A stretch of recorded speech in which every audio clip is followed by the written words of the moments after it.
What's going on, moviegoers? If you're new to the channel, my name is Christian. Welcome to Zero Productions. WandaVision and the Falcon and the Winter Soldier. Which one did I enjoy more? Now, this is a very difficult question because they're two very different shows, and I loved them just about equally, you guys. They were so good. What WandaVision did, just really grasping onto a different concept and a different idea with the sitcom and the themes, and it was just so different. We've never seen anything like that on the big screen, but on, the format of the MCU. You get what I'm saying? Like, it was so tonally different. And the Falcon and Winter Soldier feels somewhat of the same of like the Winter Soldier vibe. You know what I mean? Where it's a political thriller dealing with social, political issues. It's just both of those shows were very different. You know what I'm saying? So honestly, you guys, it's a very difficult question to answer. It really is. You know what I mean? They're both unique in their own particular ways. You know, with one story, you're dealing with Wanda and her dealing with the mental struggles of her and her past, and her in her present dealing with the death of Vision and her just falling apart mentally. And then on the other hand, you have Sam, who is struggling with the concept and the idea of becoming and picking up the mantle to be Captain America. So they're very different, you guys. But boy, oh boy, to kick off phase 4 with WandaVision and Falcon and the Winter Soldier definitely didn't disappoint. And to think about it, before this pandemic hit, Falcon and the Winter Soldier was supposed to debut before WandaVision last year. You know what I mean? But then the pandemic happened and a bunch of delays happened, and WandaVision was able to wrap filming and shooting and production before Falcon and the Winter Soldier. So we got, WandaVision before that, and then, we just finished up Falcon and the Winter Soldier. But man, you guys, both shows were fantastic. You know what I mean? A lot of great character introductions for WandaVision, you know what I mean? With Monica Rambeau, with, Billy and Tommy, with White Vision, with Jimmy Woo, Darcy Lewis, director Haywood. It was so awesome. And, to do the weekly episodes and have, all the fans speculate, oh, what's going to happen next? What's happening? Who is this character? It was so fun. WandaVision was a fun experience, you know what I mean, to do the weekly episodes. The hype around each episode was there for WandaVision. Falcon and Winter Soldier felt a little different, you know what I mean? I was still excited for each episode, but I wasn't as excited as I was for WandaVision, you know what I mean? Because you just never knew what was going to happen. Like, the whole mystery, behind WandaVision, it left me so intriguing. It really did, But WandaVision definitely delivered, you know what I mean? With Agatha Harkness, that introduction of the character, just killing it. Fantastic.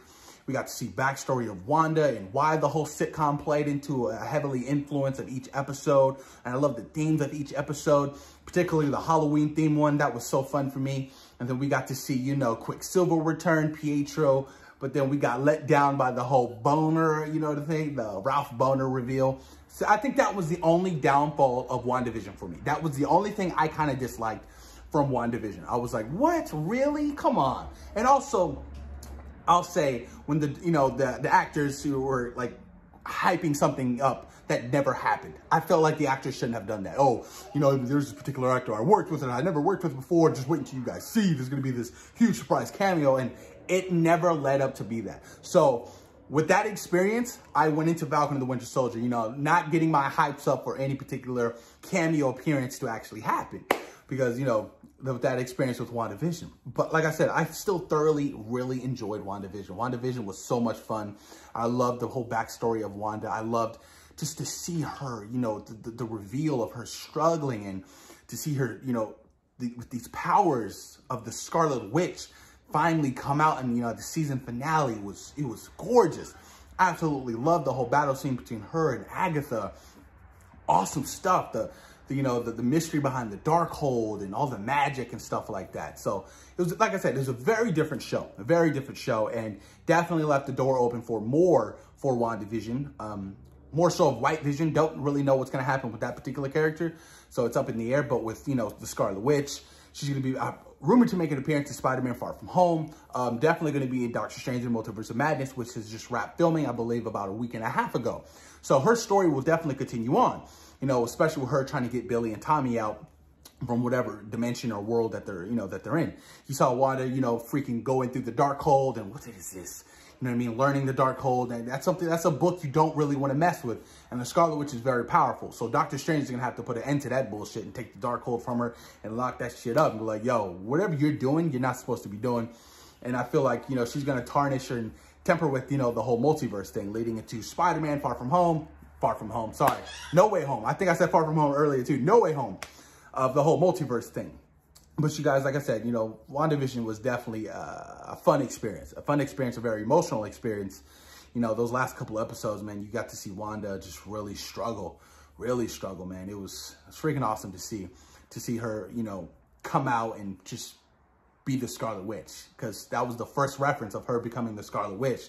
Because before that, she was just always Wanda Maximoff, the twins. So that was pretty awesome, you guys. But then, the Falcon and the Winter Soldier. Falcon and the Winter Soldier was just so tonally different. You know what I mean? Like I said, it was a social political thriller. It dealt with real life issues. Not saying WandaVision didn't, because WandaVision touched on, PTSD and, freaking mental health and things of that nature. Stuff that's really socially, relevant today. So Falcon and the Winter Soldier just hit more of home for me with the whole storyline of Isaiah Bradley being swept on the rug and, a bunch of black soldiers being experimented on and killed off, things like that. Like, that shit was touching, you know what I mean? And to see Isaiah Bradley in this series was fantastic. I really want more of Isaiah Bradley and his storyline to continue on. And, you get the story of Bucky, and Bucky struggling, post Winter Soldier. He's trying to move on. He's trying to do his rights, you know what I mean? So he's trying to put that behind him. And to see him struggle with that, and man, Sebastian Stan is just an all-out epic performer in what he does. He's just fantastic at it. Especially the scene with him and Ayo when they're in Wakanda, and he was crying because she was saying the words, and he was just scared and nervous as it's going to work. Very touching scene. And then, you have the storyline of John Walker. John Walker and, U.S. Agent Captain America, Battlestar, that whole storyline, that whole subdivision within the story was fantastic. I was like, yo, Wyatt Russell is killing it right now as John Walker, and I need more of him. And to see him where he had started, yeah, I am Captain America. Let's do the right thing. I'm not here to replace Steve, but I'm here to try to do my best. And to see him take a total switch after Battlestar was killed and him go full rogue, and, you know what I mean? That was so crazy. So I really enjoyed John Walker's, his storyline and becoming U.S. agent by the end of the series. Can't wait to see them go on and possibly do the Dark Avengers and possibly do the Thunderbolts. And then you have, the whole Flag Smashers. Flag Smashers, I definitely felt like was a storyline I didn't necessarily care for. Flag Smashers were like whatever, like Carly, Morgenthau. It's like, okay, cool, whatever. Like, I don't really care about, you and your story. Something about it, the whole Super Soldier Serum side of the story of the Flag Smashers, I didn't care for. I didn't. I think that was the most least attractive thing in the Falcon and the Winter Soldier. But, with Sam and his experiences and, him and his family, stuff like that, it just got real grounded. It got heavily grounded to real situations that I love so much. You know what I mean? Relatable situations, like not being able to take out a loan. You know what I mean? Things like that are like so relatable for people, and to see, him struggling with the concept and the idea of becoming this image, to become, Steve's Captain America, or, becoming the Captain America. And then by the end of the show, he's donning the new Wakandan suit and he's full-blown Captain America. He's calling himself Captain America. Was definitely a moment. Him training with the shield, the whole Rocky montage.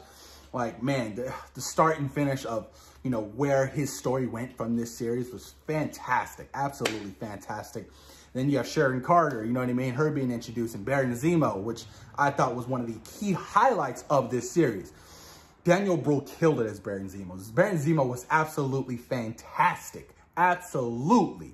I loved everything about him. You know what I mean? I hated him in Civil War, but I loved him and I adored him in Falcon and the Winter Soldier. Don't know how that happens. He just became such a lovable and a likable character. I definitely want to see more. And we will see more because right now he's on the raft. And who owns the raft? Or who's the head honcho over there? Yes, that's Thunderbolt Ross, who's going to be putting together the Thunderbolts. Best believe that Baron Zemo will be returning a part of that Thunderbolts team.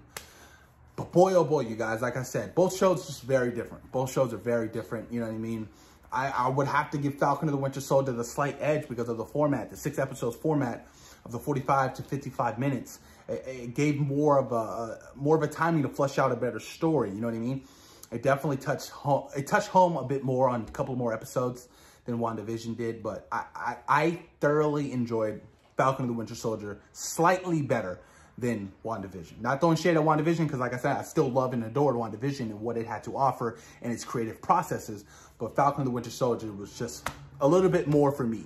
But post your comments down below. Let me know what you guys think about WandaVision, Falcon and the Winter Soldier. Which one did you guys prefer? And how excited you guys are for the future of Disney Plus? Because it's looking bright. We have Loki, we have Hawkeye, we have Miss Marvel, we have What If. So many more stories to come on Disney Plus format. I love it. It's a great, unique idea to expand on storytelling. It is a huge win for Disney. Moon Knight, you guys, the list goes on. But post your comments down below, you guys. Peace.